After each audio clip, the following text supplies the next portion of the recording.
नमस्कार दोस्तों, स्वागत है आप सभी का।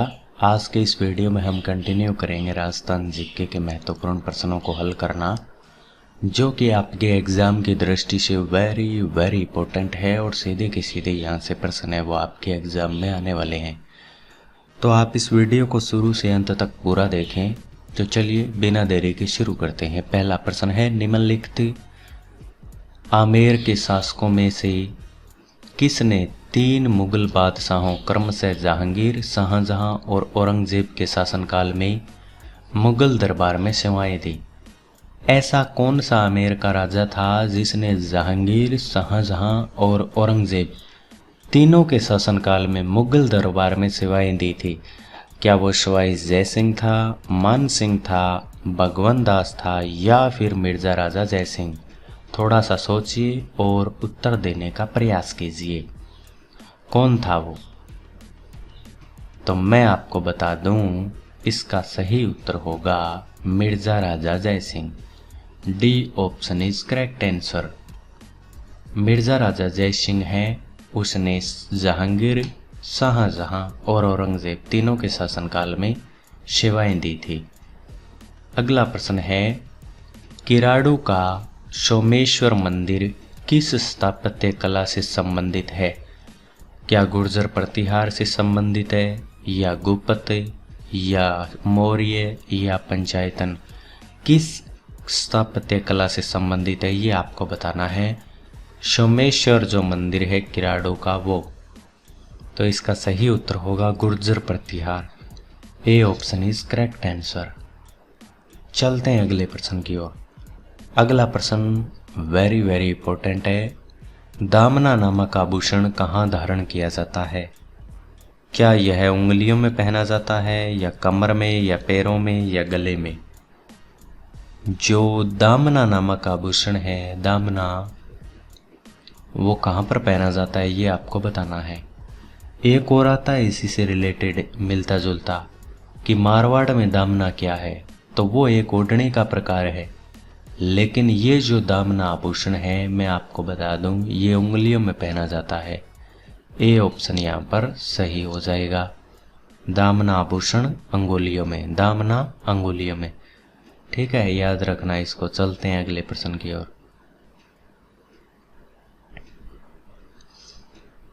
अगला जीके का महत्वपूर्ण प्रश्न है आपके स्क्रीन पर, ढुल्ला मारूरा दोहा का रचयिता कौन है? क्या नरपति नालय है, कल्लोल है, या आशानंद है, या बिट्ठू सुजा? ढोला मारूरा दोहा के रचयिता कौन है? तो इसका सही उत्तर होगा कल्लोल। कवि कल्लोल है वो ढोला मारू दोहा के रचयिता है। C option is correct answer. चलते हैं अगले प्रश्न की ओर।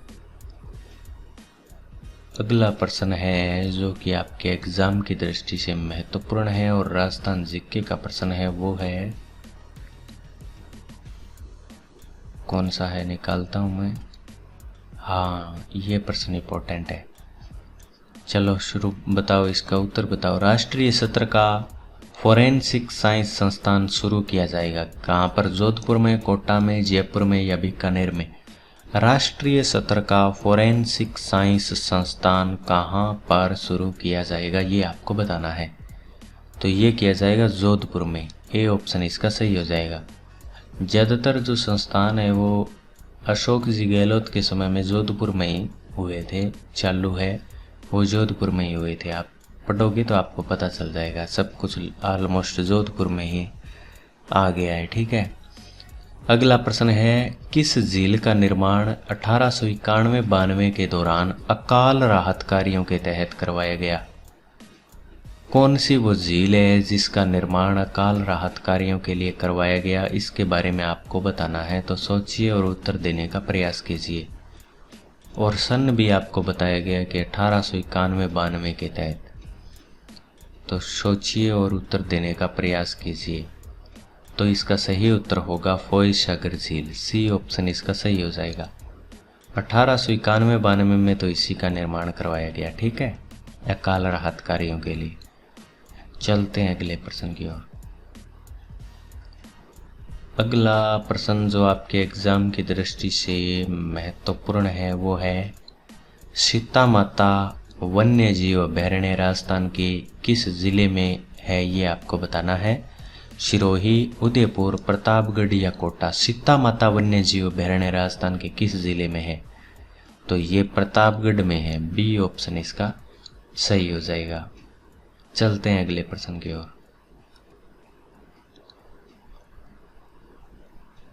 अगला प्रश्न है राजस्थान जीके का प्रश्न है रणथंभौर के चौहान वंश का संस्थापक कौन था? क्या गोविंदराज था, हमीर था या विग्रहराज चतुर्थ या कीर्तिपाल? आपको बताना है कि रणथंभौर के चौहान वंश का संस्थापक कौन था, तो इसका सही उत्तर होगा गोविंदराज। चलते हैं अगले प्रश्न की ओर। अगला प्रश्न है जो कि आपके लिए इजी भी है। कांवड़िया पंथ के संस्थापक कौन थे, ये आपको बताना है। कांवड़िया पंथ के संस्थापक कौन थे?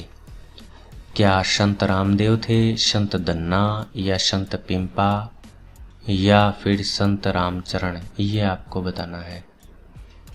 तो इसका उत्तर है वो संत रामदेव माना गया है और रामदेव जी ही है, लेकिन ये संत है, ये मैंने अभी इसी एग्जाम में देखा है कि ये संत है, ये तो लोक देवता है। अगर आपको इसके बारे में पता है तो आप इस वीडियो के नीचे कमेंट करके बताएंगे लोक देवता और संत क्या है, ये क्या डिफरेंट है इनके अंदर, इसके बारे में। ठीक है, चलते हैं अगले प्रश्न की ओर। अगला प्रश्न है राजस्थान में राजस्व बोर्ड की स्थापना कब हुई? क्या 1948 में हुई, 1950 में या 1949 में या 1951 में? जो राजस्थान में राजस्व बोर्ड है उसकी स्थापना है वो कब हुई थी, ये आपको बताना है। सोचिए थोड़ा और उत्तर देने का प्रयास कीजिए। इसका सही उत्तर होगा 1949। B option is correct answer. अगला प्रश्न है निम्नलिखित में से कौन सा सही सुमेलित नहीं है के बारे में आपको बताना है। मुर्रा तो भैंस की नस्ल है, बात बिल्कुल सही है। सोनारी भेड़ होती है, ये भी सही है। गोमट, गमट तो ऊंट होता है, तो ये गलत हो गया। ठीक है, नाचना ऊंट होता ही है, तो नहीं पूछा है, तो इसमें सी है वो सही हो जाएगा। ठीक है, C option is correct answer. Murrah है वो भैंस की नस्ल है, सोनारी है वो भेड़ की है। मुर्रा भैंस की, सोनारी भेड़ की, गोमट है वो ऊंट की और नाचना है वो भी ऊंट की। चलते हैं अगले प्रश्न की ओर। ये प्रश्न करंट का था, लेकिन फिर भी मैं आपको बता देता हूं कि अंतर्राष्ट्रीय खिलाड़ी जो शालिनी पाठक है उसका किस खेल से संबंध है, ये पूछा गया है। तो उसका शोलानी पाठक और कबड्डी, कबड्डी से इसका संबंध है। बी ऑप्शन इसमें सही हो जाएगा। ठीक है, चलते हैं अगले प्रश्न की ओर जो आपके एग्जाम की दृष्टि से काफ़ी ज़्यादा इम्पोर्टेंट होने वाला है। यहाँ पर इस प्रश्न में कुछ युग्म दिए गए हैं, एक तरफ नदी और एक तरफ उनकी सहायक नदी। इनमें से कौन सा सुमेलित नहीं है के बारे में आपको बताना है।